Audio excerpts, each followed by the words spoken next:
Good morning good morning good morning my friends. तो आज हम लोग पढ़ने वाले हैं क्या पढ़ने वाले हैं? तो आज हम लोग पढ़ने वाले हैं किशोरावस्था के निर्माण एवं अनुभव पर नवीकरणीय एवं आर्थिक परिवर्तन का प्रभाव, लिंग, वर्ग एवं गरीबी के संदर्भ में बच्चों के वास्तविक जीवन के निरूपण में मीडिया की भूमिका। यहाँ पर हम लोग किशोरावस्था के बारे में पढ़ेंगे। किशोरावस्था के साथ साथ हम लोग यहाँ पर जो है उनके अनुभव को पढ़ेंगे, नगरीकरण को पढ़ेंगे, आर्थिक परिवर्तन को पढ़ेंगे और जो है लिंग को पढ़ेंगे, वर्ग एवं गरीबी को पढ़ेंगे, मतलब वर्ग और गरीबी के पढ़ लेंगे। फिर वास्तविक जीवन क्या है उसके बारे में पढ़ेंगे और फिर जो है मीडिया का जो है भूमिका है इसमें, उसके बारे में हम लोग यहाँ पर चर्चा करेंगे। तो आप लोग आज पढ़ रहे हैं बीएड सेमेस्टर 1 का जो है ये चैप्टर है। जिसे भी जो है बीएड में जो कर रहे हैं, बीएड में जो एडमिशन लिए हुए हैं, ये इस वीडियो को ज़रूर देख सकते हैं। इससे आपको जो है कि फ़ायदा करेगा। आप चाहें तो इस वीडियो को जो है बार बार देखें, 2-3 बार देखें और जब इसको देखिएगा तो इसमें जो है आप लाइक का बटन आता है, लाइक भी कर दीजिए। लाइक के साथ साथ आप जो है इसे सब्सक्राइब भी कर सकते हैं। सब्सक्राइब के साथ साथ इसमें जो है कि आप यदि चाहें तो इसे जो है कि कमेंट भर करके हमसे पूछ भी सकते हैं। तो ये जो है कि कुछ बातें थी जो आप लोग को बता दिए, इसमें मेरा भी कुछ फ़ायदा हो जाएगा यदि आप लोग लाइक, सब्सक्राइब और कमेंट करते हैं, तो इससे जो है कि इस चैनल को जो है ग्रोथ रेट जो है वो बढ़ेगा। तो आप जो है कि इसे लाइक करें, सब्सक्राइब करें और कमेंट भी करें। तो हम लोग आज इकाई 2 किशोरावस्था के निर्माण एवं अनुभव, नगरीकरण, आर्थिक परिवर्तन, लिंग, वर्ग, गरीबी और बच्चों के वास्तविक जीवन और मीडिया की भूमिका, ये सारे बातों को जो आज हम लोग जो है चर्चा करेंगे। और हम लोग कोशिश करेंगे कि एक ही वीडियो में ये सारा चीज़ जो है कंप्लीट हो जाए। तो पहले इसमें हम लोग क्या क्या पढ़ेंगे तो देख लेते हैं। अब जो ये सारा चीज़ तो हमें पढ़ना है, तो इसमें क्या है, तो सबसे पहले हम लोग प्रस्तावना में आते हैं। प्रस्तावना पढ़ लेंगे। उद्देश्य है नगरीकरण का अवधारणा है, आर्थिक परिवर्तन का संप्रत्यय है, किशोरावस्था के निर्माण एवं अनुभव, नगरीकरण एवं आर्थिक परिवर्तन का प्रवाह है, मीडिया का अर्थ एवं प्रकार है, मीडिया की भूमिका है, लिंग, वर्ग, गरीबी आदि के संदर्भ में मीडिया की भूमिका है, सारांश है, शब्दावली है, अभ्यास प्रश्नों के उत्तर है, संदर्भ ग्रंथ है और लास्ट में जो है निबंधात्मक जो है वो प्रश्न भी है। तो ये सारी चीज़ हम लोग इस चैप्टर में करेंगे। तब हम लोग जो है कि प्रस्तावना से इस चैप्टर का शुरुआत करते हैं। प्रस्तावना में क्या लिखा हुआ है? प्रस्तावना में लिखा है, अब तक आप यह जान चुके हैं कि किशोरावस्था, बाल्य अवस्था एवं वयस्क अवस्था में मध्य की अवस्था होती है। 10 वर्ष की आयु से 19 वर्ष की आयु तक में किशोर में तीव्र शारीरिक, मानसिक एवं भावनात्मक परिवर्तन होते हैं। जो बच्चा 10 वर्ष की आयु से 19 वर्ष के आयु तक होता है, उसमें जो है तीव्र शारीरिक परिवर्तन, मानसिक परिवर्तन, भावनात्मक परिवर्तन, ये सारे चीज़ जो देखा जाता है। शारीरिक परिवर्तन, मानसिक परिवर्तन, बौद्धिक परिवर्तन, ये सारे परिवर्तन किसमें देखा जाता है? 10 से लेकर 19 वर्ष की आयु तक। और इस आयु के बच्चों को क्या कहा जाता है? तो किशोर कहा जाता है। कुछ विद्वान इस अवधि को 13 से 18 वर्ष मानते हैं और कुछ विद्वान ऐसे भी होते हैं जो इस अवधि को जो है किशोरावस्था को 13 वर्ष से 18 वर्ष तक ही मानते हैं। लेकिन किशोरावस्था को किसी निश्चित सीमा में नहीं बांधा जा सकता। लेकिन जो ये किशोरावस्था है उसको जो है एक निश्चित सीमा तक नहीं बांधा जा सकता। वस्तुतः किशोरावस्था यौन अवस्था में परिपक्वता तक वृद्धि एवं विकास का काल है। विश्व स्वास्थ्य संगठन WTO के बारे में यहाँ पर बात किया जा रहा है। विश्व स्वास्थ्य संगठन के अनुसार किशोरावस्था गौण यौन लक्षणों के प्रकट होने से लेकर यौन एवं प्रजनन परिपक्वता की ओर अक्सर होने वाले समय है, जबकि व्यक्ति मानसिक रूप से प्रौढ़ता की ओर अक्सर होता है। मतलब जो है प्रौढ़ता मतलब आगे जो है जो जिंदगी भर जिएगा उसे प्रौढ़ कहा जाता है। प्रौढ़ व्यवस्था की ओर अक्सर होता है, आगे बढ़ता है। वह सामाजिक एवं आर्थिक रूप से अपेक्षाकृत अधिक आत्मनिर्भर हो जाता है और जो है धीरे धीरे जो है वह सामाजिक और आत्मनिर्भरता जो है उसमें आ जाती है, जिससे उनकी अलग पहचान बन जाती है और फिर जो समाज में जो है उसकी जो एक अलग पहचान बन जाती है। हमारे देश में प्रत्येक 5वां व्यक्ति एक किशोर हुआ करता है। मतलब जो हमारे देश में जितने भी व्यक्ति देख रहे हैं उसमें से एक जो है हर प्रत्येक 5वां व्यक्ति यदि देखा जाए तो एक किशोर व्यक्ति है और प्रत्येक तीसरा व्यक्ति एक युवा है और प्रत्येक तीसरा व्यक्ति जो देखा जाए वो जो है युवा है। 2011 के जनगणना के अनुसार भारत में 236.5 मिलियन किशोर थे। यहाँ पर जो है यहाँ पर बताया जा रहा है 236.5 मिलियन किशोर थे, जो कि यहाँ की कुल आबादी का 19.6 है। मतलब टोटल जितना भी आबादी उसमें से 19.6% जो है यहाँ पर भारत में जो किशोरावस्था के आयु में प्रवेश किया हुआ बच्चे हैं। आज का युग ज्ञान और विज्ञान का युग है। इसे बदलते हुए परिदृश्य में हमारे गांव शहरों में तब्दील होते जा रहे हैं। प्रस्तुत पाठ में हम यह जानेंगे कि नगरीकरण और आर्थिक परिवर्तन में किशोरावस्था के निर्माण और अनुभव को किस प्रकार से प्रभावित किया है। मीडिया हमारे जीवन का अभिन्न अंग बन चुका है। जो मीडिया जो है, सोशल मीडिया है या फिर टीवी मीडिया है या प्रिंट मीडिया है या पेपर के वाला जो मीडिया है, सारे मीडिया जो है हमारे जीवन का एक अंग बन चुका है। हमारे गांव हमारे गांव जो है शहर में तब्दील होते जा रहे हैं। प्रस्तुत पाठ में हम यह जानेंगे कि नगरीकरण और आर्थिक परिवर्तन ने किशोर व्यवस्था के निर्माण और अनुभव को किस प्रकार से प्रभावित किया है। मीडिया हमारे जीवन का अभिन्न अंग बन चुका है। तीव्र गति से होने वाले वैज्ञानिक परिवर्तनों ने मीडिया में मानो जैसे पंख लगा दिए हो। प्रस्तुत पाठ में लिंग, वर्ग और गरीबी आदि के निरूपण में मीडिया की भूमिका को बारे पढ़ेंगे। और इसमें जो है अंतिम में हम लोग जो है मीडिया के बारे में जानेंगे और पढ़ेंगे कि मीडिया क्या भूमिका के समय में निभा रहा है। विकास के लिए मीडिया कितना आवश्यक है, मीडिया किस प्रकार से जो है भारत के लिए इंपॉर्टेंट है, मीडिया हर देश के लिए इंपॉर्टेंट है, हर समस्या के लिए इंपॉर्टेंट है, ये भी हम लोग जो है कि इस अध्याय में हम लोग पढ़ेंगे। अब इसको पढ़ने से हम लोग क्या फायदा होगा, क्या उद्देश्य है इसे पढ़ने का, यहाँ पर हम लोग देखते हैं। इस इकाई का अध्ययन करने के पश्चात आप देखिए इस अध्याय को जैसे हम लोग अध्ययन करते हैं उसके बाद हम लोग को क्या क्या मिलेगा। पहला नंबर मिलेगा नगरीकरण की अवधारणा को बता सकेंगे। आपसे कोई पूछेगा कि नगरीकरण क्या होता है तो आप जो है नगरीकरण के बारे में आप बता सकते हैं। दूसरा क्या है, आर्थिक परिवर्तन की संकल्पना को स्पष्ट कर सकते हैं। आर्थिक परिवर्तन की जो संकल्पना है आप उसे जो है कि स्पष्ट मत रूप से बोल सकते हैं। इसके बाद है किशोरों पर शहरीकरण के प्रभाव को चर्चा कर सकेंगे।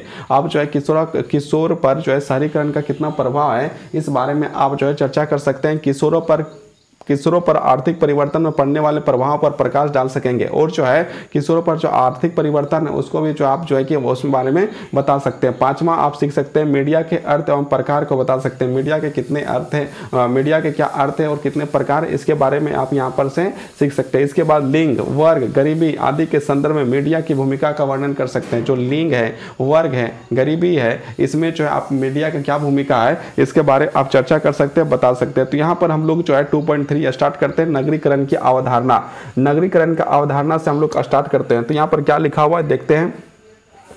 नगरीकरण की प्रक्रिया उतनी ही पुरानी है जितनी कि मानव सभ्यता का इतिहास पुराना है। प्राचीन सभ्यताओं में अध्ययन से यह पता चलता है कि नगरों का अस्तित्व संभवतः मानव सभ्यता के प्रारंभ से ही रहा है, क्योंकि विश्व की सभी प्राचीन नदी घाटी सभ्यता मूल रूप से नगरीय सभ्यता ही थी। जितनी भी सभ्यता जो है उसे नगरीय सभ्यता ही देखा जाता है। और फिर इसमें संदेह नहीं है कि जिस रूप में आज हम नगरों एवं नवीकरणीय प्रक्रिया को देखते हैं उसकी प्रकृति आधुनिक है। आधुनिक भारत में नगरीकरण की गति में तीव्रता अब आई। जब ईस्ट इंडिया कंपनी भारत में व्यापार करने के उद्देश्य से भारत आई, अंग्रेजों ने अपने व्यापारिक केंद्रों के रूप में बंदरगाहों को चुना और उन्हीं बंदरगाहों को शहर के रूप में विकसित किया। मतलब जो अंग्रेज लोग जब भारत आए थे व्यापार करने के लिए तो सबसे पहले उन लोग जो पसंदीदा जगह जो माना जाता है वो जो बंदरगाह जो है समुद्र के किनारे जो रहता है, जहाँ पर पोत खड़े होते हैं, जहाज खड़े होते हैं, वायु जलयान जो खड़े होते हैं उसे जो है खड़ा होता है उसको जो है बंदरगाह जो है कहा जाता है। उन्हीं बंदरगाहों को शहर के रूप में विकसित किया और बाद में जो उसे जो है कि शहर के रूप में विकसित भी किया। जैसे सूरत, मुंबई, कलकत्ता, गोवा आदि इन नगरों के उदाहरण है। आज़ादी प्राप्त होने के बाद हमारे देश में उद्योग धंधों के क्षेत्र में तेजी से विकास हुआ। जैसे हम लोग आज़ादी 1947 में प्राप्त करते हैं उसके बाद यहाँ पर जो उद्योग और धंधों में जो है बहुत ही तीव्र गति से विकसित होने लगा। परिणाम नगरों की संख्या में भी वृद्धि हो गई और इसका परिणाम हुआ कि नगरों की जो संख्या है उसमें वृद्धि होने लगी। 2001 से लेकर 2011 तक की अवधि में नगरों की संख्या 1827 से 7,935 बढ़ गई। मतलब ये जो थोड़ा सा वृद्धि जो है देखने को हम लोग को मिला। इस तथ्य को अंकित करते योग हमारे देश में छोटे शहरों की तुलना में बड़े शहरों की संख्या में ज्यादा वृद्धि हुई। वर्ष 1991 में 1 लाख की जनसंख्या वाले शहरों की संख्या 24 थी, जो 2001 में बढ़कर 393 हो गई। 2011 की जनसंख्या के अनुसार 377 मिलियन लोग नगरों शहरों में निवास करते थे। यदि हम लोग 2011 की जनसंख्या के अनुसार देखा जाए, मतलब जो अभी वर्तमान की जो जनसंख्या देखा जाता है वो 2011 को ही देखा जाता है, क्योंकि 2021 की जनगणना अभी तक हुई नहीं है। तो 2011 की जनसंख्या के अनुसार देखा जाए तो 377 मिलियन लोग नगरों शहरों में निवास करते हैं। ये सारे लोग जो है नगर या शहर में जो है निवास करते हैं। कितने लोग? 377 मिलियन लोग जो है ये जो है नगर या शहर में निवास करते हैं। 1 मिलियन बराबर 10 लाख होता है, जो कि देश की कुल जनसंख्या का 31.2% है। जो देश की जो कुल संख्या जो उसमें से 31.2% माना जाएगा नगरीकरण के स्तर 2001 में 27.82% थी, जो 2011 में बढ़कर 31.14 हो गई थी। भारत में सर्वाधिक शहरी जनसंख्या वाले राज्यों में पहले स्थान पर महाराष्ट्र, दूसरे स्थान पर उत्तर प्रदेश है। पहला यदि स्थान पर देखा जाए शहरों वाला में वो जो महाराष्ट्र और दूसरा स्थान में देखा जाए तो वो जो है आपका उत्तर प्रदेश है। अब हम लोग आगे बढ़ते हैं, उत्तर प्रदेश से अब हम लोग आगे बढ़ते हैं। नगर शहर शब्द अंग्रेजी के शब्द सिटी SCITY सिटी का हिंदी रूपांतरण है। इस शब्द का उत्पत्ति लैटिन भाषा के सिविटाज से हुई थी। इसका अर्थ होता है नागरिकता से लाया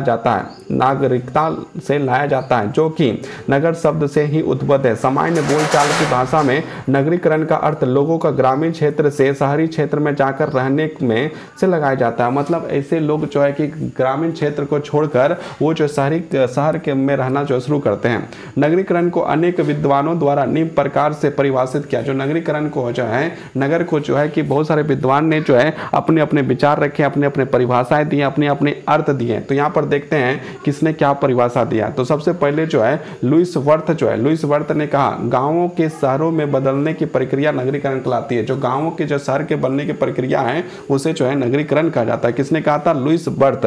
गांवों के शहरों में बदलने की प्रक्रिया क्या कहलाती है? नगरीकरण कहलाती है। ये जो है कहा था लुईस वर्थ ने। अब हम लोग गोल्ड और कल्प क्या कहते थे वो भी देखते हैं। नगर के बारे में जो गोल्ड ने कहा और कल्प ने कहा इसको भी जानना हम लोग को बहुत ही जरूरी है। तो यहाँ पर देखते हैं गोल्ड और कल्प ने कहा शहरी जीवन संबंधी व्यवहार का ग्रामीण समुदाय पर प्रसार हो जाने का नाम नगरीकरण है। मतलब जो है एक प्रकार से शहरी जीवन का संबंधित व्यवहार, मतलब जो शहर में जो होने वाले जो व्यवहार है वो सारे जो है कि ग्रामीण में प्रचार हो जाना, लोग समझ जाना, उसे जो हम लोग जो है यहाँ पर नगरीकरण हम लोग कर सकते हैं। अब हम लोग जो देखते हैं संयुक्त राष्ट्र संघ ने क्या संयुक्त राष्ट्र संघ ने जो बोला है उसको भी हम लोग को देखना जरूरी है। तो संयुक्त राष्ट्र संघ बोलते हैं ग्रामीण क्षेत्र के लोगों को नगरों में जाकर रहना और कम लिखा हुआ मतलब यहाँ पर काम लिखना है ना, तो काम करना नगरीकरण है। देखिए यहाँ पर क्या बोला है संयुक्त राष्ट्र UNO ने ग्रामीण क्षेत्र में लोगों को नगरों में जाकर रहना और काम करना नगरीकरण कहलाता है। नगरीकरण जो है कहलाता है। उपयुक्त सभी परिभाषाओं से यह स्पष्ट होता है कि नगरीकरण में लोगों का ग्रामीण क्षेत्र से नगरों की ओर हस्तांतरण होता है, या ना केवल व्यापक प्रक्रिया बल्कि जटिल प्रक्रिया भी। ये जो है व्यापक प्रक्रिया के साथ साथ जो है कि बहुत ही जटिल प्रक्रिया है। नगरीकरण की निम्नलिखित विशेषताएं। यहाँ पर हम लोग देखे जाए नगरीकरण का तो उसका जो है कि निम्नलिखित विशेषताएं, जैसे देखिए यहाँ पर जो पॉइंट दिया हम लोग पॉइंट को देखते हैं पहले, उसके बाद जो है पॉइंट को जरूर डील किया होगा, उस डील को हम लोग जो भी देखेंगे। तो सबसे पहले देखो पॉइंट है रोजगार के अवसरों में वृद्धि। जो नगरीकरण में नगर में जो है रोजगार के अवसरों में वृद्धि है, यातायात एवं संचार के साधनों में सुलभता है, प्रजनन की वृद्धि है, यहाँ पर जो है श्रम विभाजन और विष्टीकरण है, रहन सहन के स्तर में वृद्धि है, व्यापार का विस्तार एवं वृद्ध स्तर पर उत्पादन है, मतलब यहाँ पर व्यापार का विस्तार है, वर्ग संघर्ष और उसके बाद सांस्कृतिक अवरोध का कम होना, सांस्कृतिक अवरोध का जो है कम होना भी यहाँ पर सारे चीज जो है। अब आगे देखते हैं, यहाँ पर अभ्यास प्रश्न है जिससे हम लोग को करना है गांवों के नगरों में बदलने की प्रक्रिया शहरीकरण कहलाती है। खाली जगह पर आ गया नगर, सिटी के उत्पत्ति लैटिन भाषा के शब्द हैं जिसका मतलब क्या होता है यहाँ पर भरना है। 2011 जनसंख्या के अनुसार लोगों में कितने शहरों निवास करते हैं, यहाँ पर हो गया। भारत में सर्वाधिक शहरी जनसंख्या वाला राज्य खाली जगह है। अब जो है इसको भरना है। अब आगे हम लोग 2.4 में जाते हैं। आर्थिक परिवर्तन का संप्रत्यय। 1991 में हमारे देश की अर्थव्यवस्था में निर्णायक परिवर्तन हुआ। हम लोग का जो 1991 है उस समय भारत देश का जो है अर्थव्यवस्था में बहुत ही ज्यादा परिवर्तन आया था। जैसे हम लोग यहाँ पर देखते हैं कि उसी समय जो उदारीकरण, वैश्वीकरण और निजीकरण आया था। तो यहाँ पर देखते हैं लाइसेंस राज्य को खत्म कर दिया। जो लाइसेंस राज है ना, जो लाइसेंस राज उसे खत्म कर LPG जो है कि यहाँ पर लिबरलाइजेशन, प्राइवेटाइजेशन, ग्लोबलाइजेशन को जो है तीनों को जो भारत में लाया गया। तो पहला देखते हैं इसको जो है कि अब देखते हैं इसके बारे धीरे धीरे पढ़ेंगे। का नया दौर शुरू किया गया। हमारे देश में अर्थव्यवस्था इन तीन नीतियों के व्यापक असर पड़ा। एक और जहां बहुराष्ट्रीय कंपनियों के लिए द्वार खुल गए, मतलब क्या है कि अब जो है कोई भी कंपनी भारत में आकर जो व्यापार कर सकते थे, तो दूसरी ओर हमारी आवश्यकताओं की भी वृद्धि होती गई। मतलब हमारी जो आवश्यकता वो भी जो है वृद्धि होता गया। जहां एक समय मोबाइल सिर्फ घनिष्ठ लोगों के पॉकेट में शोभा बढ़ाता था। जैसे एक देखा जाता था कि मोबाइल जो है कुछ बड़े बड़े लोगों के पास ही रहता था, लेकिन अब ऐसा समय आया वर्तमान समय में देखिए तो हर एक व्यक्ति के पास, हर एक बच्चों के पास भी आप मोबाइल आसानी से देख सकते हैं। हर एक घर में एक मोबाइल कम से कम जो है होता ही होता है। आज यह घर घर पहुंच गया है। आर्थिक परिवर्तन से हमारा तात्पर्य अर्थव्यवस्था में उन अमूल परिवर्तनों से है जो जन सामान्य के जीवन स्तर को ऊंचा उठाने में सहायक होते हैं। आर्थिक परिवर्तन के मार्ग में अनेक बाधाएं, विशाल जनसंख्या, अशिक्षा, अकुशल श्रम, सामाजिक रूढ़ियां, जातिवाद, समाजशास्त्री और देसाई का यह विचार है कि पुरानी संस्थाओं के साथ साथ संकुचित मानसिकता कई प्रकार के आर्थिक परिवर्तन को बाधित करती है। बिना आर्थिक परिवर्तन के सामाजिक व्यवस्था में परिवर्तन लाना महज एक कल्पना ही माना जाता है, मतलब एक कल्पना के मात्र ही देखा जाता है। दूसरे शब्दों में यह कहा जा सकता है कि सामाजिक परिवर्तन और आर्थिक परिवर्तन एक दूसरे के पूरक है। स्वतंत्रता प्राप्ति के पश्चात भारत में आर्थिक परिवर्तन के लिए पंचवर्षीय योजनाएं लागू की गई। जब भारत देश 1947 में आज़ाद हो जाता है, उसके बाद यहाँ पर जो भारत में जो है पंचवर्षीय योजना जो है की शुरुआत की जाती है। पंचवर्षीय योजना को क्रियान्वयन के फलस्वरूप लोगों के जीवन स्तर में सुधार हुआ और इससे जो है कि लोगों के जीवन स्तर में जो है काफ़ी सुधार हुआ। अब आगे हम लोग बढ़ते हैं 2.5 किशोर व्यवस्था के निर्माण एवं अनुभव, नगरीकरण एवं आर्थिक परिवर्तन का प्रभाव। नगरीकरण को दो अर्थों में समझा जा सकता है। नगरीकरण को हम लोग यहाँ पर दो अर्थों में समझा जा सकता है। पहला जो है ग्रामीण जनसंख्या नगरों एवं जाकर बसना।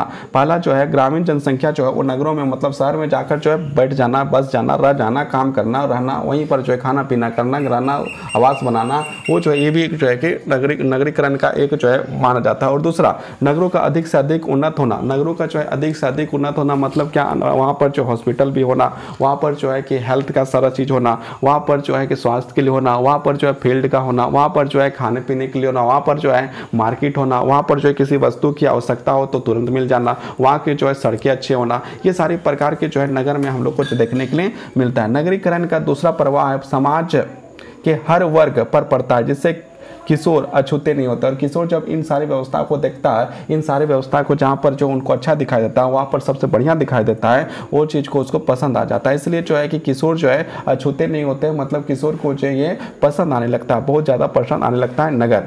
नगरीकरण एवं आर्थिक परिवर्तन के प्रभाव की चर्चा निम्नलिखित शीर्षकों के अंतर्गत की जा सकती है। यहाँ पर जो हम लोग जो है नगर के जो आर्थिक परिवर्तन के प्रभाव, उसके चर्चा यहाँ पर हम लोग निम्नलिखित तौर पर कर सकते हैं। सकारात्मक प्रभाव हम लोग देखते हैं। पहले सकारात्मक प्रभाव है ना,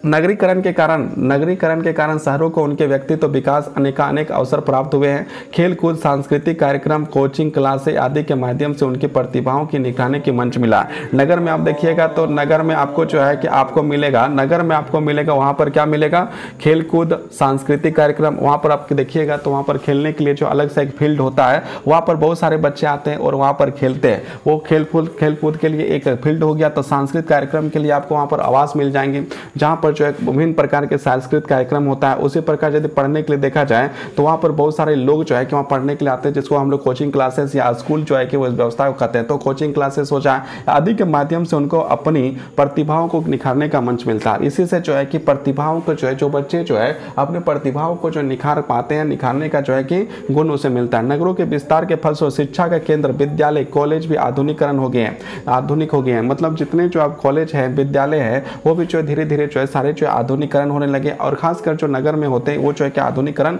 होता ही। अतः किशोरों को स्मार्ट क्लास भी जो है कि नगर में मिलता है। गांव के स्कूल में देखिए तो वहाँ पर जो स्मार्ट क्लास नहीं मिल पाता है, तो स्मार्ट क्लास, कंप्यूटर भी आपको स्कूल में शिक्षा दिया जाता है। इंटरनेट आदि का प्रयोग से वंचित नहीं है, मतलब सारे जो है इंटरनेट का भी जो है कि व्यवस्था होता है, किसी चीज़ से वंचित नहीं है।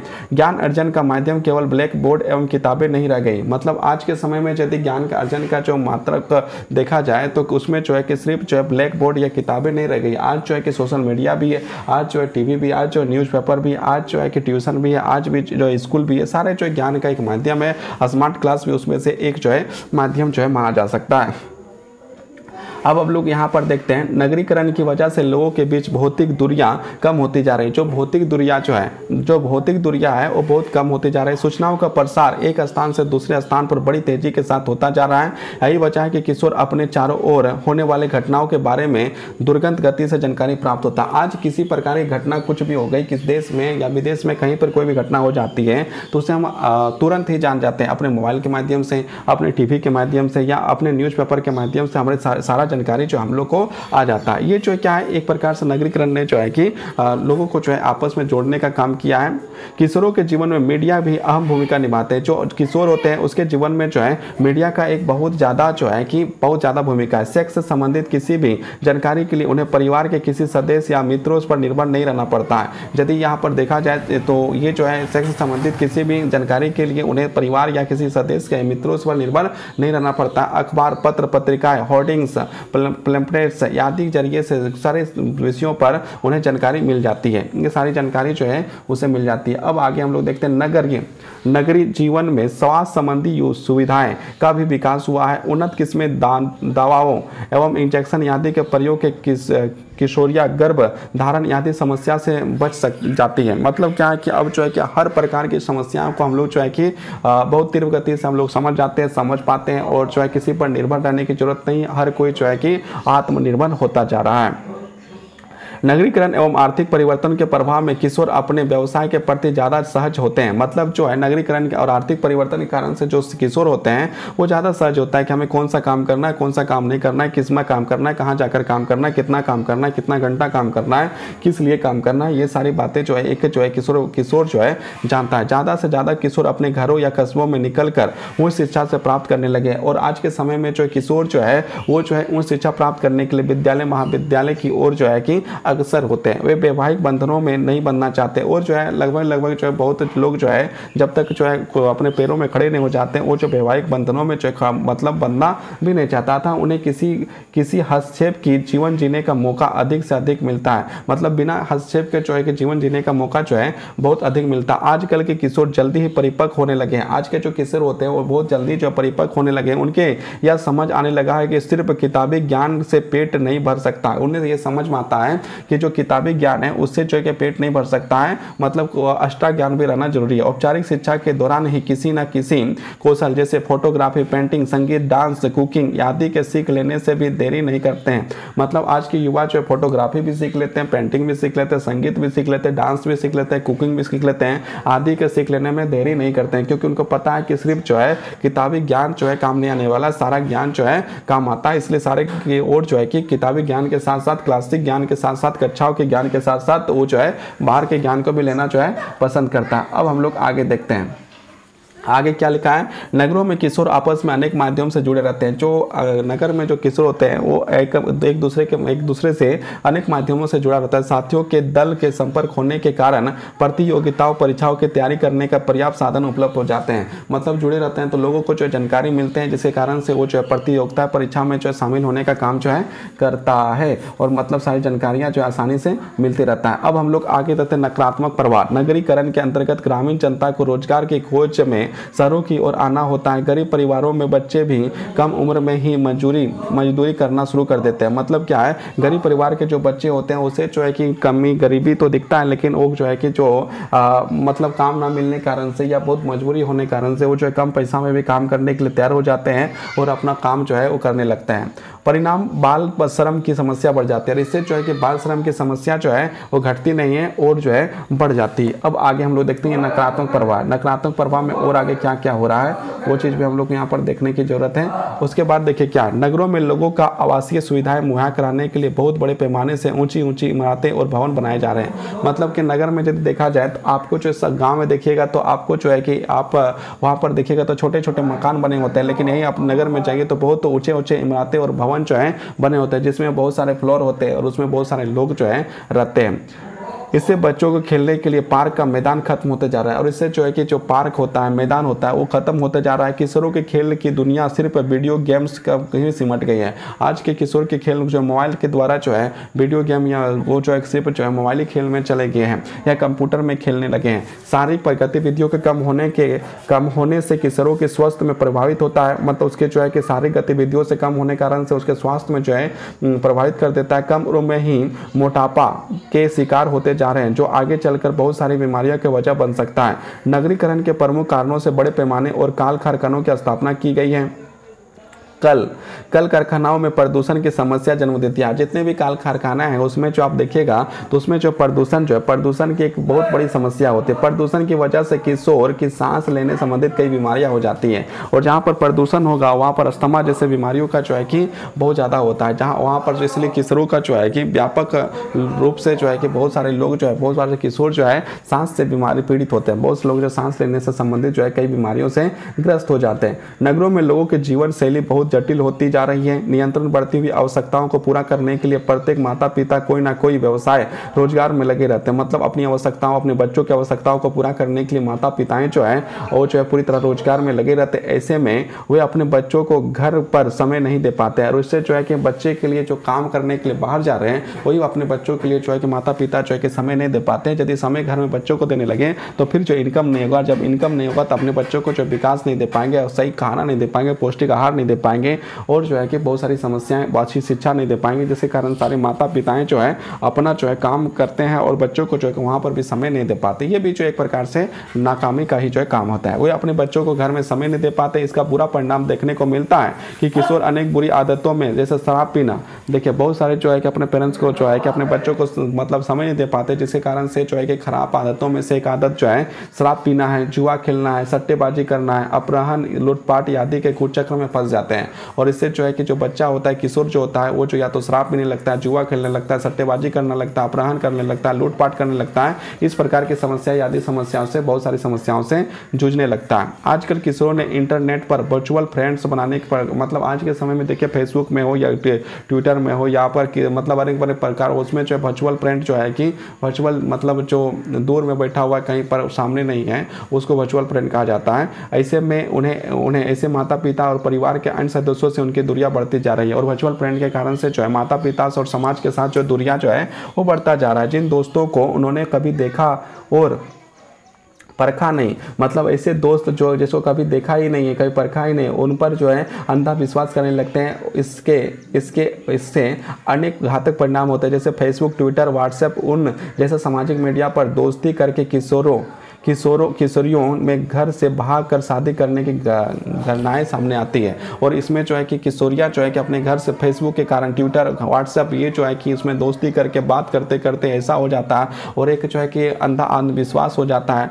अंधविश्वास हो जाने के कारण से जो है किशोरियाँ जो है कि घर से भागकर शादी करने की घटनाएं जो है अंजाम देने लगती है, जिसके कारण से अपने माता पिताओं को जो है कि समय देना ही चाहिए। नगरीकरण में उपभोक्तावाद एवं बाजारवाद का जन्म दिया है। जो नगरीकरण है वहाँ पर उपभोक्तावाद और बाजारवाद का जन्म दिया। बाजार में डिजाइनर कपड़े, आप यदि बाजार जाते होंगे तो वहाँ पर देखते होंगे डिजाइनर कपड़े होंगे, महंगी घड़ियाँ होगी, मोबाइल, जूते, पर्स आदि इत्यादि भरपूर मात्रा में। आप यदि बाजार गए तो एक से एक कपड़ा आपको मिलता होगा, वहाँ पर एक से एक मोबाइल मिलता होगा, घड़ियाँ मिलता होगा, जूते मिलते होंगे, पर्स मिलते होंगे, खाने के ढेर सारी सामग्रियाँ जो है आपको वहाँ पर जो है मिलता है। कहाँ पर मिलता है? तो बाजार में मिलता है।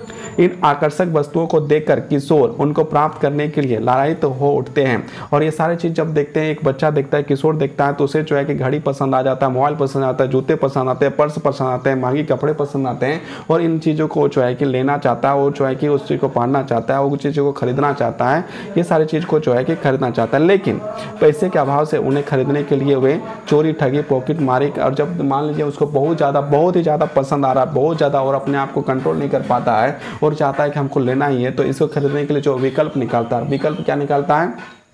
पैसे कमाने का विकल्प। और पैसे कमाने का विकल्प निकालता है, और पैसा जो नहीं कमा पाता है तो क्या करता है? या तो चोरी करेगा, या ठगी करेगा, पॉकेट मारी करेगा, या दूसरे को लूटने का करेगा। ये आदि धंधों में जो है लिपित हो जाते हैं, मतलब उसमें जो घुस जाते हैं और अपने करियर को जो है पूरी तरह बर्बाद करने में अतुल्य होते हैं, मतलब पूरा का पूरा बर्बाद करके ही छोड़ेगा अपना करियर। तो यहाँ पर देखिए अब हम लोग पहुँच गए अभ्यास प्रश्न में। देखिए क्या है? भारत में उदारीकरण, निजीकरण एवं वैश्वीकरण के दौरान 1991 में शुरू हुआ है ना। सत्य है, असत्य यहाँ पर बताना है, तो 1991 में ही शुरू हुआ। ये सत्य है और असत्य, और 6 नंबर का क्वेश्चन हम लोग करते हैं, किशोर जीवन के परिणाम की भूमिका बढ़ती है। ये जो सत्य है, असत्य है, इसके बारे में यहाँ पर हम लोग चर्चा करना। फेसबुक, ट्विटर, व्हाट्सएप, ओप जैसे सामाजिक मीडिया का प्रयोग करके किशोर वर्चुअल फ्रेंड्स बनाने लगे हैं, ये भी सत्य हो जाएगा। नगरों में लोगों की जीवन शैली सरल है, ये जो यहाँ पर सत्य या असत्य है, इसके बारे में आपको जो है कि आंसर करना है। तो ये जो है कि आपको सही गलत वाला था, तो ये इसी चीज़ को जो है कि करना। अब आगे हम लोग देखते हैं, आगे जो है क्या है 2.6 मीडिया के अर्थ या प्रकार। प्रकार। मीडिया के अर्थ और प्रकार क्या? मनुष्य एक सामाजिक प्रणाली है जो भौतिक समस्याओं, देखिए मनुष्य एक जो सामाजिक प्रणाली और भौतिक आवश्यकताओं के अतिरिक्त भी उनकी अन्य महत्वपूर्ण आवश्यकता भी होती है। जो भौतिक आवश्यकता उसके अलावा देखा जाए तो उन अन्य सारी महत्वपूर्ण आवश्यकता भी होती है। अपने साथियों के साथ संपर्क करना और अपने मन की बात उन तक पहुंचाना भी उनकी महत्वपूर्ण आवश्यकताओं में शामिल होता है, इसलिए वह किसी न किसी संचार का सहारा लेता है।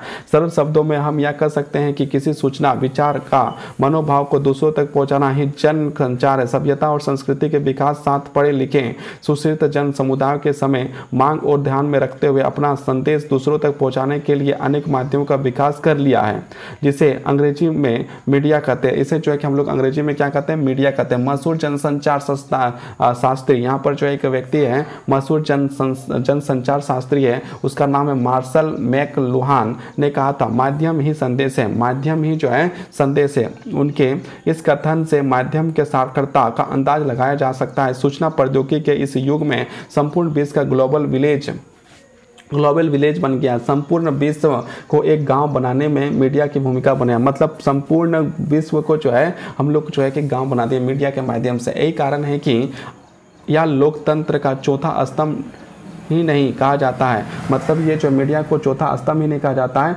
बाकी बहुत कुछ है। प्राचीन माना कि मीडिया चौथा स्तंभ भी है और इसके साथ साथ जो है कि बहुत बड़ा भूमिका जो है कि मीडिया निभाती है। प्राचीन काल में भारत में जब लिखने पढ़ने और मुद्रण की साधन विकसित नहीं हुए थे, मतलब प्राचीन भारत में जब लिखने के लिए पढ़ने के लिए या मुद्रण मतलब पैसा के लिए किसी चीज़ का जो है साधन नहीं उपलब्ध हुआ था, तब जब संचार का सबसे बड़ा माध्यम गुरु अथवा पूर्वज के मुख से बात सुनकर उस संदेश को अगली पीढ़ी तक पहुंचना होता था।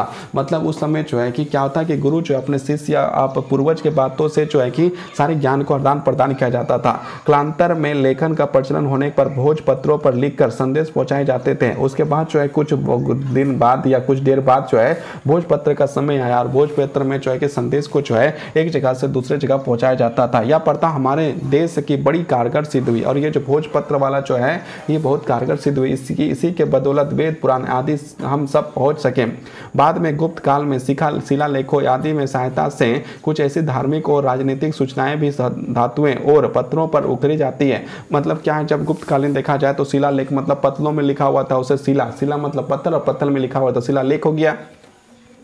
जहाँ इन सभी प्रयासों में इतिहास और पुरातत्व संबंधित मानवीय ज्ञान की श्री वृद्धि हुई है, मतलब इसमें जो है कि तीव्र गति से वृद्धि हुई। वहाँ से सभी माध्यम तत्कालीन जनसंचार के शैलियाँ का प्रचारक भी बने हुए हैं। जनसंचार के माध्यम और 3 भागों में विभक्त किया जाता है। यहाँ पर यदि हम लोग देखा जाए तो जनसंचार के माध्यमों के 3 भागों में विभक्त किया जा सकता है। एक पहला जो है प्रिंट मीडिया के नाम से जाना जाता है। प्रिंट मीडिया इसके अंतर्गत मुख्यतः समाचार पत्रों और पत्र पत्रिकाओं आदि में शामिल किया गया है।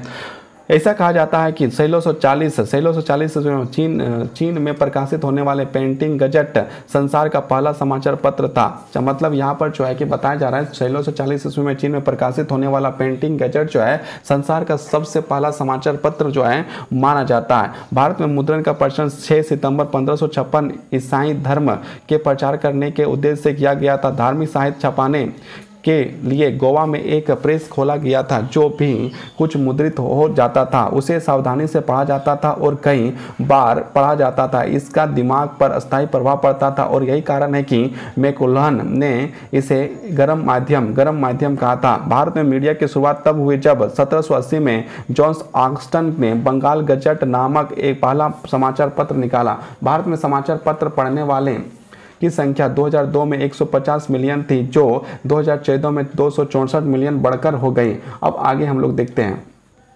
अब क्या है इलेक्ट्रॉनिक मीडिया हम लोग यहाँ पर देखते हैं। इलेक्ट्रॉनिक मीडिया के बारे में यहाँ पर क्या बताया जाता है। इलेक्ट्रॉनिक मीडिया मतलब टीवी वाला मीडिया कह सकते हैं, जिसमें हम लोग इलेक्ट्रॉनिक। अब देखते हैं क्या बोलता है। इसके अंतर्गत टेलीविजन आ गया, मतलब टीवी आ गया, रेडियो आ गया, फैक्स आ गया, सी आ गया, सीडी आ गया, रोम आ गया, डीवीडी आ गया आदि आते हैं। इस सर्वे और दृश्य विधा के माध्यम से तुरंत सूचना देने वाला माध्यम इलेक्ट्रॉनिक मीडिया। मतलब यदि हम लोग कोई घटना के बारे में जानकारी तो हम लोग तुरंत टीवी खोलते हैं और चाहे कोई भी न्यूज़ लगाते जाते हैं, वहाँ पर जो हम लोग न्यूज़ देख लेते हैं। दूसरों शब्दों में इलेक्ट्रॉनिक साधनों के माध्यम से जो संचार होता है उसे इलेक्ट्रॉनिक मीडिया कहते हैं। भारत में रेडियो की शुरुआत 1923 में हुई थी। जो भारत में जो रेडियो की जो शुरुआत हुई थी 1923 में हुई थी, और आज 100 साल के अंतर्गत जो है देखिए रेडियो जो है कि भारत में से धीरे धीरे गायब होने लगा है। रेडियो ध्वनि तरंगों का माध्यम से इसे दृश्य रहित मतलब क्या, जिसमें जो हम लोग देख नहीं सकते, सिर्फ सुन सकते हैं, नेत्र रहित माध्यम भी कहते हैं इसे, जो दृश्य रहित या नेत्र रहित माध्यम भी कहते हैं। भारत जैसे विशाल देश में रेडियो का बहुत महत्व है, क्योंकि इस समय यही एकमात्र साधन है जो भारत के अधिकतम जनसंख्या तक पहुंचता है, मतलब सूचनाओं को पहुंचाता है। सूचना एवं प्रसारण मंत्रालय की रिपोर्ट के अनुसार भारत में 95% आबादी रेडियो प्रसारण के अंतर्गत आ चुकी है। लेकिन अब जो है कि धीरे धीरे जो रेडियो से दूर होकर टीवी में, मोबाइल में लोग जो है पहुंच रहे हैं। रेडियो के विभिन्न रूपों में सामुदायिक रेडियो भी है, जिसका कार्य लोगों की शिक्षा, स्वास्थ्य, कृषि, रोजगार आदि लोकतांत्रिक मुद्दों के संबंध में जागृत करना है। वर्तमान में भारत में विभिन्न क्षेत्रों में 150 सामुदायिक स्टेशन है। 150 यदि देखा जाए तो 150 सामुदायिक स्टेशन जो रेडियो के लिए यहाँ पर है। जहाँ तक टेलीविजन का प्रश्न है तो यह जन संचारण का बहुत प्रभावशाली युवा माध्यम है। इसमें ध्वनि के साथ चित्रों का भी प्रस्तुत किया जाता है। इसमें यदि आप टीवी को देखा जाए तो उसमें ध्वनि तो सुनाई देता है, साथ में चित्र भी दिखाई देते हैं, और इसका जनता पर सीधा असर पड़ता है। यह एक दृश्य माध्यम है, इसकी कोई भौगोलिक सीमा नहीं होती। भारत में सबसे पहले दिल्ली में 1959 में टेलीविजन कार्यक्रम शुरू किए गए थे। टेलीविजन की सेवाएं 1972 में अमृतसर एवं मुंबई तक बढ़ाई गई। 1975 तक भारत के केवल 7 शहरों में टेलीविजन 1975 तक 7 शहरों में टेलीविजन की सेवा शुरू की गई थी। भारत में कलर टीवी का राष्ट्रीय प्रसारण की शुरुआत 1982 में हुई। 1992 में भारत की टेलीविजन दुनिया के क्रांतिकारी परिवर्तन हुए। अब हांगकांग की एक कंपनी ने स्टार टेलीविजन की शुरुआत की। इसके प्रमुख channel star plus, prime, sports, भी चैनल्स आदि हैं, जो कि 24 घंटे अपने कार्यक्रम को प्रसार करते हैं। ये जो चैनल जो है कि 24 घंटे जो अपने कार्यक्रम को जो प्रसार करते रहते हैं। आज सैटेलाइट टीवी चैनल सभी प्रकार के दर्शकों की जरूरत को पूरा करते हैं, और ये सारे चैनल जो है कि सभी प्रकार के दर्शकों को जो है कि पूरा करते हैं जरूरतों को। मीडिया एक अन्य प्रकार की फिल्म है। फिल्म का सर्वदृश्य माध्यम होती है। इसमें संचार की प्रक्रिया तत्कालिक होती है या एक विश्वसनीय व्यापक माध्यम है। भारत में मरी फिल्म उद्योग इस समय उन्नत अवस्था में। संसार में सबसे अधिक फिल्में इसी देश में बनती है। मतलब जितना भी संसार में जितना भी देश है, भारत में ही सबसे ज़्यादा फिल्म बनता है। यहाँ हर साल 700 पिक्चर फिल्में, 1100 लघु फिल्में, मतलब कि जो बड़ी फिल्में जो है 700 बनते हैं, और जो लघु फिल्में हैं जो 1100 लघु फिल्में बनती है। भारत में फिल्मों के आगमन सर्वप्रथम 7 जुलाई 1886 को हुआ था। इसके जो आगमन जो भारत में जो फिल्मों के आगमन था वो जो 7 जुलाई 1886 ईस्वी को हुआ था, जब ल्यूमेंस ब्रदर्स ने मुंबई पर 6 लघु फिल्मों का प्रदर्शन का आयोजन किया था। कोकोनेट फेल्मर नामक लघु फिल्में 1897 में भारत फिल्माई गई थी। दादा साहब फाल्के और हीरालाल सेन लघु फिल्में बनाने वाले प्रथम भारतीय थे। मतलब ये जो दादा साहब फाल्के और हीरालाल सेन है, ये लघु फिल्म बनाने वाले प्रथम भारतीय माने जाते हैं। पुलंदिक भारत में बनने वाली प्रथम कथा फिल्म थी। इसके बाद दादा साहब फाल्के ने राजा हरिश्चंद्र नामक पहली फीचर फिल्म का निर्माण किया था, जो 1913 में प्रदर्शित हुआ था। दादा साहब फाल्के भारतीय फिल्मों के पितामह कहे जाते हैं। दादा साहब फाल्के को जो है भारतीय फिल्म का जो पितामह कहा जाता है। उन्हें फिल्म विद्या का सूक्ष्मता और गहराई से अध्ययन किया और पुराने हिंदू आख्यानों को फिल्माने का नया सिलसिला शुरू किया। लेकिन पुरानी कथाओं से हटकर सामाजिक विषयों पर भी फिल्में बननी इस युग में शुरू हुई। आज के समय में जो है कि हर प्रकार की घटनाएं में जो है कि फिल्म बनती जा रही है, और फिल्म जो है बन रही शुरू हो गई थी। 1925 में धीरेन गांगुली ने इंग्लैंड रिटर्न्स नामक पहली सामाजिक फिल्म बनाई थी। धीरेन गांगुली जो है वहां पर इंग्लैंड रिटर्न्स नामक एक पहली सामाजिक फिल्म बनाई थी। मदन थिएटर की सावित्री और हिमांशु राय की लाइट ऑफ एशिया इस दौर की 2 और महान फिल्में थीं। इन्हें अंतर्राष्ट्रीय ख्याति प्राप्त हुए थे। 1931 में भारतीय फिल्म उद्योग में एक युगांतरी घटना घटी थी, जब मुख्य फिल्मों का दौरान खत्म हुआ था और फिल्म माध्यम में वाणी के हुए थे। मतलब कि उस समय इशारों के साथ चलता था। उसके बाद अब बोलने वाली फिल्में जो है आने लगी। उसके बाद जो आलम आरा प्रथम ध्वनि फिल्म थी। आलम आरा जो है पहला फिल्म था जो ध्वनि, मतलब कि चित्र भी दिख रहा था और साथ में बोल भी रहा था। इस दौर की ज़्यादातर फिल्में सामाजिक बुराइयों और महिला उत्पीड़न जैसे विषयों पर आधारित था, और इस समय का जो अधिकतम जो फिल्में हुआ करती थी महिला उत्पीड़न और सामाजिक का जो है कि सामाजिक सुधार पर था। इस संबंध में Bombay Talkies, New Theatre theatre, Prabhat आदि फिल्म घरानों की योगदान बहुत महत्वपूर्ण थे। 1948 में फिल्मी संसार में एक और युगांतरी घटना घटी। दक्षिण भारत में एस सावन चंद्रलेखा फिल्म बनाई, जिसमें आलिशान सेटों और एक भव्य घोटक दृश्य का आयोजन किया गया और वो जहां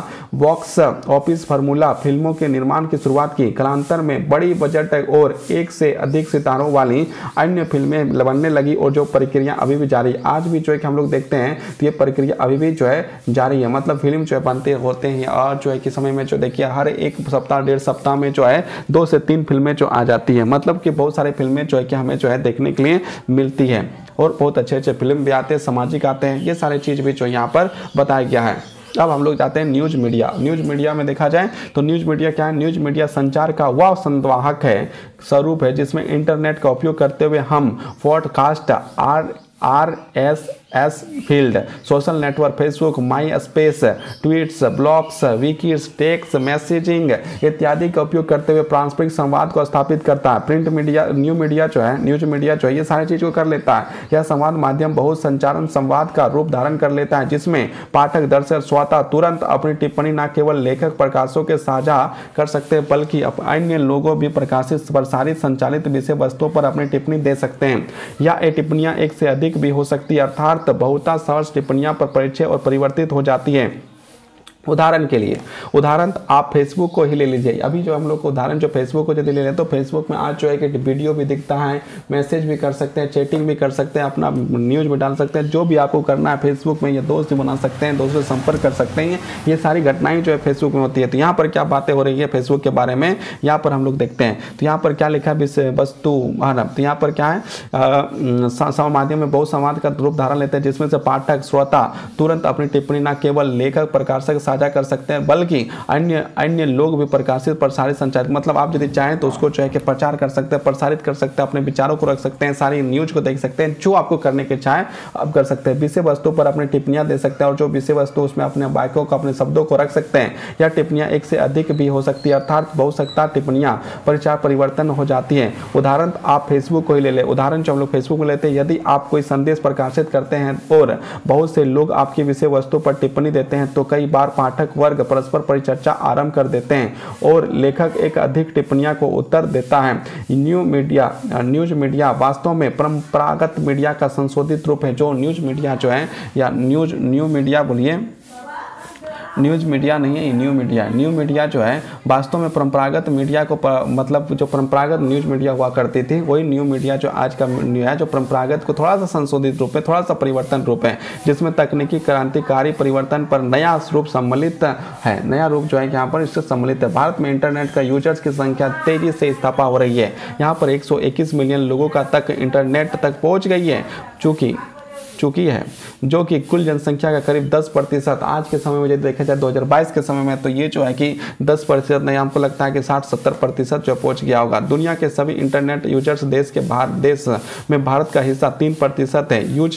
यूज के मामले में भारत इंटरनेट का यूज सबसे ज़्यादा फोन फिल्में देखने के लिए किया जाता है। साथ ही इंटरनेट का यूज व्यक्तिगत जरूरतों जैसे बैंकिंग, ट्रेन, इंफॉर्मेशन रिजर्वेशन और अन्य सेवाओं के लिए भी किया जाता है। मतलब यहाँ पर जो अच्छाई के साथ बुराई अभी जो है कि देखने के लिए मिल रही है। तो यहाँ पर अच्छाई और बुराई दोनों जो है। अब आगे बढ़ते हैं। न्यूज मीडिया का निम्नलिखित विशेषताएं क्या है? न्यूज मीडिया का जो निम्नलिखित विशेषता है इसके बारे में हम लोग यहाँ पर चर्चा करते हैं। न्यू मीडिया की जो है निम्नलिखित विशेषताओं के बारे में यहाँ पर हम लोग जो है कि बात करते हैं। न्यू मीडिया एकीकृत। न्यू मीडिया की पहली विशेषता है इंटरनेटेड है, क्योंकि इंटरनेट आधारित होने के कारण सभी प्रकार के माध्यम, प्रिंट माध्यम, समाचार माध्यम, पत्रिका माध्यम, पुस्तक हो, इलेक्ट्रॉनिक हो या फिर माध्यम रेडियो, फोल्डर हो, टेलीविजन हो तथा अन्य माध्यम हो, टेलीफोन हो या मोबाइल हो या फैक्स हो या फ्लेजर हो या टेलीस्टर हो या टेलीग्राम हो इत्यादि आपस में एकीकृत हो गए हैं। उदाहरण कंप्यूटर, एंड्रॉयड व स्मार्टफोन आदि जिसकी मल्टी उपयोग हो रहा है। मतलब मोबाइल फोन का जो देखते हैं तो हम लोग जो मल्टी उपयोग ही करते हैं, एकदम कंप्यूटर की तरह उपयोग करते हैं। हम लोग जो है कि पूरी तरह जो है कि विस्तार से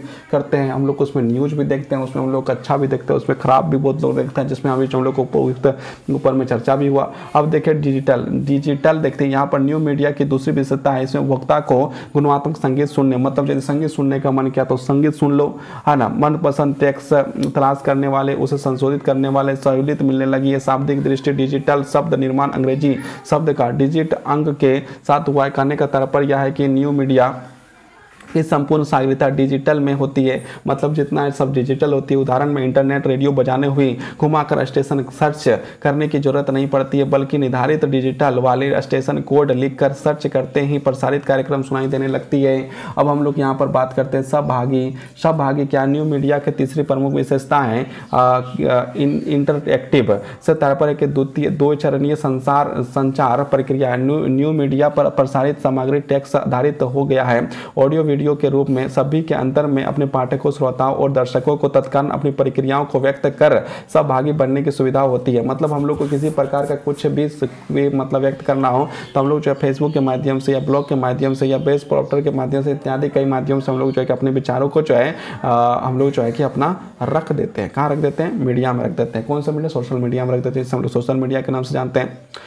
इसके बाद है हाइपर टेक्सुअल, मतलब या जो है न्यू मीडिया जो प्रमुख विशेषता हाइपर टेक्सुअल की सुविधा को केवल न्यू मीडिया ही उपलब्ध होती है। इसमें अंतर्गत छोटे से संकेत के अंदर बड़ी से बड़ी जानकारी छुपी होती है। उदाहरण के वेब पोर्टल के टेक्स्ट भी होता है कि भारत संविधान के लेखक डॉक्टर भीमराव अम्बेडकर, इसमें भारतीय संविधान का डॉक्टर भीमराव अम्बेडकर दोनों हाइपर टेक्सुअल हो सकते हैं, जिन्हें क्लिक करते ही क्रमशः भारतीय संविधान और डॉक्टर भीमराव अम्बेडकर से जुड़ी संपूर्ण जानकारी स्क्रीन पर प्रकाशित होती है। मतलब जैसे आप लिखें टैप किए डॉक्टर भीमराव अम्बेडकर तो आपको सारी जानकारी आपको जो है आपके मोबाइल फोन पर मिल जाएगी। अब हम लोग आगे बढ़ते हैं। वर्चुअल मीडिया, न्यू मीडिया की पांचवी विशेषताएं वर्चुअल है, क्योंकि इसमें माध्यम से किसी भी सूचना को, जानकारी या संदेश को ऐसे संप्रेषित किया जाता है जैसे जो वर्चुअल होता है, किंतु पाठक, श्रोता और दर्शकों को वास्तविक जानकारी देता है। उदाहरण लिए ट्रेन दुर्घटना या प्लेन क्रैश होने की जानकारी जो एनिमेशन के माध्यम से संप्रेषित किया जाता है, जिसमें दुर्घटना स्थल को वास्तविक फोटोग्राफी या वर्चुअल नहीं होते हैं, बल्कि काल्पनिक फोटोग्राफी या वर्चुअल की सहायता से जानकारी दी जाती है। कुछ ऐसे भी होते हैं जैसे वर्चुअल नहीं, उसे जो काल्पनिक करके जो है कि जानकारी दिया जाता है। उसके बाद आता है नेटवर्क को देखिए। नेटवर्क न्यू मीडिया की छठी विशेषता नेटवर्क होता है, जिसके अंतर्गत व्यक्ति व विभिन्न पाठकों के सदस्य आपस में जुड़े होते हैं तथा सभी मित्रता, आर्थिक लेन देन, समान विचारधाराओं, समान अभिरुचि इत्यादि का संबंध होता है। न्यू मीडिया का नेटवर्क से जुड़ी लोग एक दूसरे के साथ जानकारी, अनुभव, विचार इत्यादि न केवल साझा करते हैं बल्कि पक्ष व विपक्ष के विचार विमर्श भी करते हैं। यह सुविधाएं न्यू मीडिया के आंतरिक अन्य किसी माध्यम से उपलब्ध नहीं है। यदि उपलब्ध भी है तो उसमें काफ़ी समय लगता है तथा काफ़ी खर्चीला भी होता है। इसके साथ साथ ये काफ़ी समय भी लेता है और जो है खर्चीला होता है। अब हम लोग जो है कि आगे बढ़ते हैं, सातवीं विशेषता जाते हैं मीडिया की। सातवीं विशेषता क्या है? तो सातवीं विशेषता जो है यहाँ पर जो है सातवीं विशेषता जो देखा जाए तो सातवीं विशेषता क्या पर है? यहाँ पर सातवीं विशेषता है सिमुलेटेड या न्यू मीडिया की सातवीं मुख्य प्रमुख विशेषता है। इसके अंतर्गत उपभोक्ता को अपनी कल्पना के आकार देने और दूसरों की साझा करने की सुविधा मिलती है। इसमें जो है कि हम लोग जो है कि अपना आकार, अपना विचार, अपना सारा चीज़ जो है कि हम लोग जहाँ चाहें तहाँ चाहें वहाँ पर जो है कि हम लोग ये सारी बातों को रख सकते हैं। अब आप लोग यहाँ पर क्वेश्चन नंबर 9 है, मैक्लवर खाली जगह को गर्म माध्यम कहा था। 10 नंबर भारत में छपने वाला सबसे पहला समाचार पत्र क्या था? खाली जगह। इससे सारा जो है कि 17 क्वेश्चन है, इसे जो है कि 9 से लेकर 17 इसे हम लोग को करना है। अब हम लोग मीडिया की भूमिका के बारे में आके हम लोग पढ़ते हैं। मीडिया की भूमिका क्या है? मीडिया की भूमिका अलग अलग संदर्भों में अलग अलग होती है। जो मीडिया की जो भूमिका है अलग अलग संदर्भ में देखें तो अलग अलग प्रकार की होती है। एक व्यावसायिक समाज में उसकी भूमिका लाभ को बढ़ने में होती है, तो विकासशील समाज में उसका विकास गति त्वरित करने में होती है। एक समाजवादी अर्थव्यवस्था में समाज का पुनर्निर्माण करने में होता है, तो वहीं भूवर्ज मूल्य के ध्वस्त करने में है। मीडिया के तीनों प्रकार की भूमिका का वर्णन निम्नलिखित शीर्षकों के अंतर्गत किया जाएगा। इस 4 प्रकार के जितने भी हैं उसे जो है यहाँ पर विभिन्न तरीकों से जो है विभिन्न प्रकार से जो है यहाँ पर किया जाएगा। सूचना ये मीडिया घटनाओं, समाज की परिस्थितियों और सरकार की नीतियों को, योजनाओं की सूचना सभी को देते हैं। मतलब ये जो है सूचना में देखा जाता है मीडिया जो घटनाओं को जो है कहीं पर कोई घटना घटा तो मीडिया ही जो सूचना को देता है। समाज के परिस्थितियों के बारे में मीडिया चर्चा करता है। सरकार जो है, सरकार की जो नीतियाँ हैं, योजनाओं हैं, उसकी सूचना भी जो है लोगों को जो देने का काम जो है कि कौन करता है? तो मीडिया ही करता है। सत्ता में जनता के संबंधों की खबर देते हैं, मतलब क्या खबर है अंदर की, कौन बाहर की, गर्म खबर क्या है, ठंडा खबर क्या है, ये सारी बातों को जो मीडिया ही रखता है। आविष्कारों के प्रगति भी व्यवहार देते हैं, मतलब यदि हमारा नासा यदि कुछ करता है, कुछ बनाता है, वैज्ञानिक लोग कुछ बनाते हैं तो उसका भी जो है कि जानकारी जो है कि मीडिया जो है मीडिया कर्मी जो देते हैं। अंतर शब्द की व्याख्या, ये मीडिया घटनाओं के अर्थों का मूल्यांकन करते हैं, सामान्य परिस्थितियों को बनाने में व्यवस्था का सहयोग करते हैं, सामाजिकरण में योगदान देते हैं, सही मुद्दों के लिए जनसाधारण की राय पैदा करते हैं। और ये जो है जनसाधारण का क्या राय है ये जो है कि एक जगह लाने का प्रयास जो है मीडिया कर्मी करते हैं। अब हम लोग आगे देखते हैं निरंतरता। ये सांस्कृतिक और उप संस्कृति की व्याख्या पर उन्हें नव संस्कृति का विकास के लिए, मतलब जो संस्कृति है और जो उप संस्कृति है, जो भी संस्कृति एक नई संस्कृति नव संस्कृति को विकास करने में जोड़कर नियंत्रणता की स्थिति पैदा करता है। ये अनेकता में एकता के तत्वों की खोज करते हैं, उन्हें वो पैदा करता है। ये जो मीडिया का जो है कि दूसरा जो है काम है। अब आगे हम लोग यहाँ पर देखते हैं आगे क्या करता है। मनोरंजन मीडिया जो मनोरंजन भी कराता है।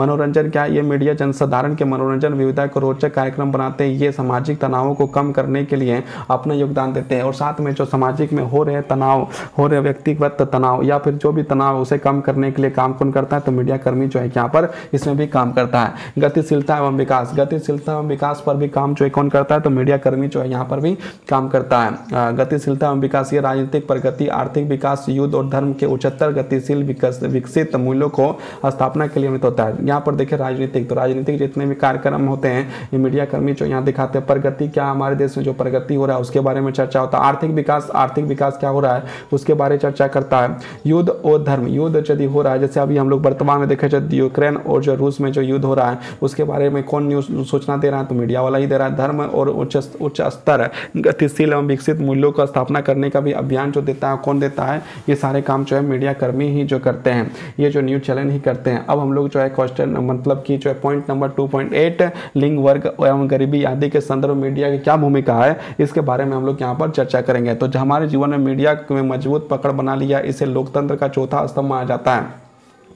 हमारे जीवन में जो है मीडिया एक बहुत ही मजबूत पकड़ बना लिया है और इसे हम लोग जो है लोकतंत्र का चौथा स्तंभ भी कहते हैं। सूचना तकनीकी के लिए इस युग में हर छोटी से छोटी घटनाओं को मीडिया कवरेज आसान से हो जाता है। आज जो है कि कोई भी छोटी से छोटी घटनाएं हो उसको जो मीडिया आसानी के साथ जो है कवरेज कर लेता है, उसे जो है कि बना लेता है। व्यावसायिकरण के इस दौरान पर मीडिया द्वारा खबरों को बेचने के आरोप पर उस पर लगते हैं। मतलब ये जो है कि एक प्रकार से व्यवसाय कारण से जो है कि मीडिया को जो है कि खबरों को बेचने का आरोप भी जो है लगाया जाता है। मुद्दों को भटकाने और आरोप को मीडिया पर लगाता जाता है। अतः लिंग, वर्ग, गरीबी आदि संदर्भ मीडिया की भूमिका की समीक्षा आवश्यक है। मतलब इसमें लिंग, वर्ग या गरीबी में जो है कि मीडिया को अपना समीक्षा करना भी बहुत ही जो है आवश्यक होता है। प्रायः मीडिया द्वारा महिलाओं को 3 प्रकार के प्रस्तुत किया जाता है। मीडिया जो है कि महिलाओं को 3 प्रकार से प्रस्तुत करते हैं, जैसे दैनिक समाचार पत्रों में महिलाओं जगत और उसे आंदोलन की खबरें कवरेज करता है। जो महिलाओं के द्वारा जो है कि जो खबरें है उसको प्रसारित करता है, उसके आंदोलनों को प्रसारित करता है। दूसरा जो है मनोरंजक एवं सामान्य कार्यक्रमों में महिलाओं की भागीदारी क्या है, इसमें जो भागीदारी जो है उस भागीदारी को यहाँ पर दिखाता है। विज्ञानों पर महिलाओं की प्रस्तुति दिखाता है। हाल के वर्षों में मीडिया ने बलात्कार की घटनाओं जिसमें निर्भया कांड को प्रमुखता से लिया था के खिलाफ जनमानस की एक बुलंद आवाज को जो है खड़ा किया था। इतना ही नहीं मुस्लिम समाज में 3 तलाक की प्रथा पर प्रहार करते हुए महिलाओं के एकजुट होकर लड़ने के आह्वान भी कर रहा था। कन्या भ्रूण हत्या को भी सामने लाए थे, जो मतलब कि जो ऑपरेशन करवा लेते हैं अपने पेट में ही बच्चे को, है ना, बच्चे को पेट में ही मार देते हैं, कन्या भ्रूण हत्या उसे कहा जाता है। कन्या भ्रूण हत्या को भी सामने लाने में मीडिया ने अहम भूमिका निभाई थी और पर्दे के पीछे सच का उजागर किया था। तब जाकर भ्रूण हत्या को अपराध श्रेणी में रखा जाने लगा और इसके संबंधों को सख्त कानून बनाए गए हैं। 2011 की जनगणना के अनुसार भारत में महिलाओं साक्षरता दर से 65% है, मतलब 65% साक्षरता दर जो भारत में है यह मीडिया कवरेज का ही प्रतिफल है। जहां की मनोरंजक कार्यक्रम महिलाओं को प्रस्तुत करने का प्रश्न है, वहीं उनका चित्र सही उभर कर नहीं आता है। प्राइवेट टीवी चैनलों द्वारा अनेक धारावाहिक शुरू किए गए हैं जिसमें महिलाओं की छवि को धूमिल किया जाता है। वैसे से जो धारावाहिक भी चल रहे हैं जिसमें महिलाओं के जो है उनकी छवि को धूमिल किया जाता है। महिलाओं के पहनावा एवं श्रृंगार का अश्लील रूप में प्रस्तुत किया जाता है और महिलाओं का जो श्रृंगार है और जो है पहनावा उसे अश्लील रूप बनाकर दिखाया जाता है। हद तो तब हो जाती है जब महिलाओं के शरीर के विज्ञापन उपभोक्ता वस्तुओं के बिक्री के बढ़ने के लिए किया जाता है। सब महिलाओं का शरीर मतलब बहुत सही हद हो जाता है जब महिलाओं के जो है शरीर का उपयोग जो है कि एक प्रकार से वस्तु को बेचने के लिए जो है करने लगता है। हद तो तब हो जाती है जब महिलाओं के शरीर का विज्ञापन उपभोक्ता का बिक्री करने में बढ़ा दिया जाता है। निश्चय ही विज्ञापन दाताओं की यह वृत्ति दूषित है, अश्लील और सामाजिक मूल्यों को निंदा करने वाली है। मीडिया के विभिन्न वर्गों के मुद्दा को कभी भी आवाज़ देता आया है। मीडिया के विभिन्न वर्गों के मुद्दों को जो है कि मीडिया ही आवाज़ देता आया है। उत्तर प्रदेश के केनारना में हिंदुओं का पलायन था, हिंदुओं का पलायन हो या मध्य प्रदेश बस्ती में आदिवासियों का अत्याचार, ये सभी मुद्दे जो मीडिया द्वारा प्रमुखता से दिखाए गए हैं। जनजातीय क्षेत्र में मीडिया भी पहुंच अछूते नहीं है। जनजातियों पर बने अनेक वृत्त चित्र सभा टीवी पर प्रसारित किए गए थे। जनजातीय क्षेत्रों में मीडिया मीडिया के कवरेज उपरांत ही वहाँ के शिक्षा की हालत सुधरे। समाज प्राथमिक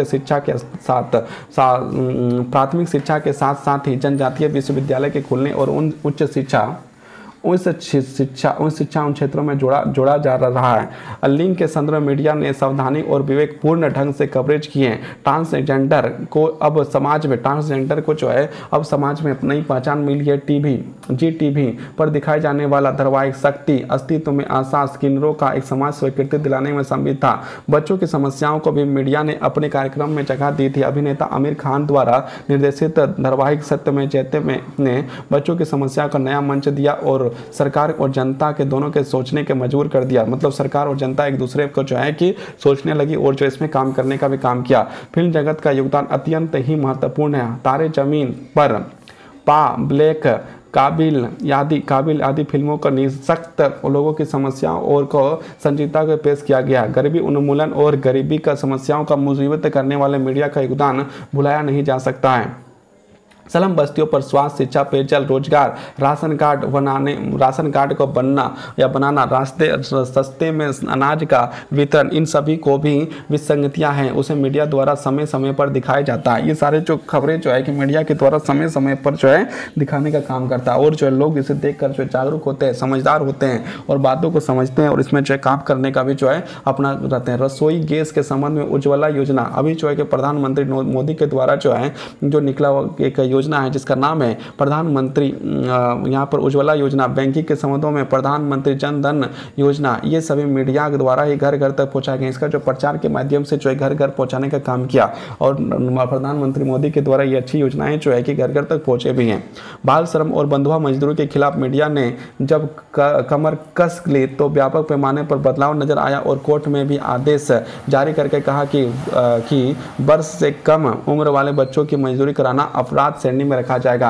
मतलब कि बाल श्रम नहीं कराया जा सकता। अब इसमें जो हम लोग सारांश पढ़ते हैं, मतलब हम लोग चैप्टर को जो है कि लगभग कंप्लीट कर चुके हैं, थोड़ा सा बचा हुआ है तो थोड़ा सा आप लोग ध्यान दीजिए, थोड़ा सा मेहनत करिए और बढ़िया से सुनिए।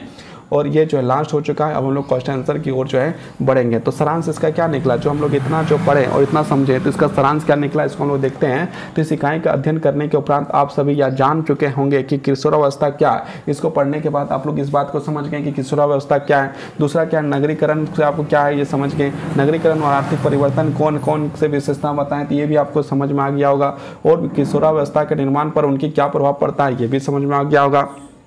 आप यह भी जान सकें कि मीडिया और समाज का आईना है। मतलब मीडिया जो है कि समाज का आईना है। मीडिया जो लोकतंत्र का चौथा स्तंभ, ये सारे बातों को जो है कि हम लोग जो है कि यहाँ पर समझ गए। इसके साथ साथ हम लोग लिंग, वर्ग और गरीबी आदि के निरूपण के संदर्भ में मीडिया की भूमिका को दिन प्रतिदिन बढ़ती जा रही है, इसके बारे में हम लोग चर्चा की और इसको हम लोग समझ गए। अब हम लोग देखिए शब्दावली, मतलब जिस शब्द को हम लोग को समझना है। किशोरावस्था, किशोरावस्था क्या है, बचपन के बाद और वयस्क होने के पूर्व की अवस्था को किशोरावस्था का, बचपन के बाद और वयस्क होने के पूर्व की अवस्था को क्या कहा जाता है, किशोरावस्था कहा जाता है। नगरीकरण, शहरों का भौतिक विस्तार तथा जनसंख्या, क्षेत्र, आवास आदि में वृद्धि। आर्थिक परिवर्तन, जनसाधारण की क्रिया क्षमता, जीवन स्तर की एक सुख सुविधाएं की वृद्धि।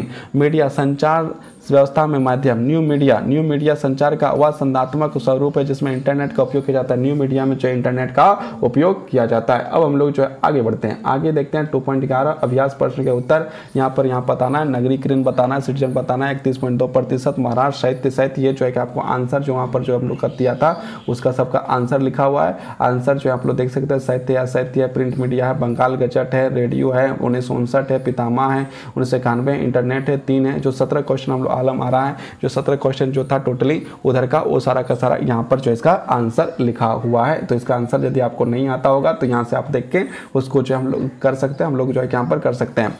अब यह जो कहाँ से लिया गया संदर्भ सूची क्या है, तो इसका संदर्भ सूची है गुप्ता एसपी 2003 उच्चतर शिक्षा मनोविज्ञान इलाहाबाद, शारदा प्रकाशन, सिंगी, जेपी जनसाधारण, ये सारे जो है कि यहाँ पर जहाँ से उसको लिया गया ये जो स्रोत है इस चैप्टर को अपनाने का।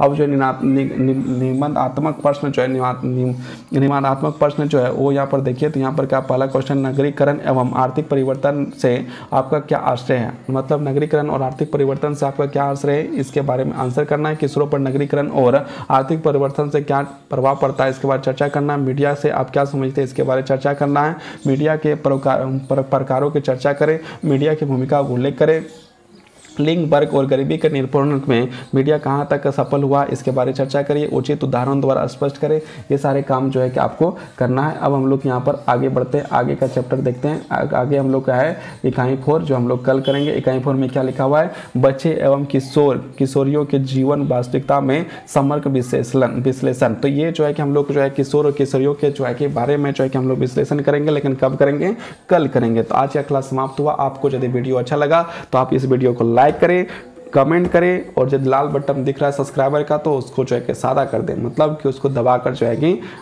सादा कर दें, और सादा हो जाने मतलब कि एक प्रकार से उसे सब्सक्राइब करें। सब्सक्राइब करने से जो है चैनल ग्रोथ करेगा, तो ये जानकारी जो है बहुतों के पास बढ़ेगी और इससे जो है कि सबको लाभ होगा। तो आप लोग का सबको धन्यवाद, बहुत बहुत आभार। चैनल को सब्सक्राइब करें, वीडियो को लाइक करें और कमेंट करें। धन्यवाद।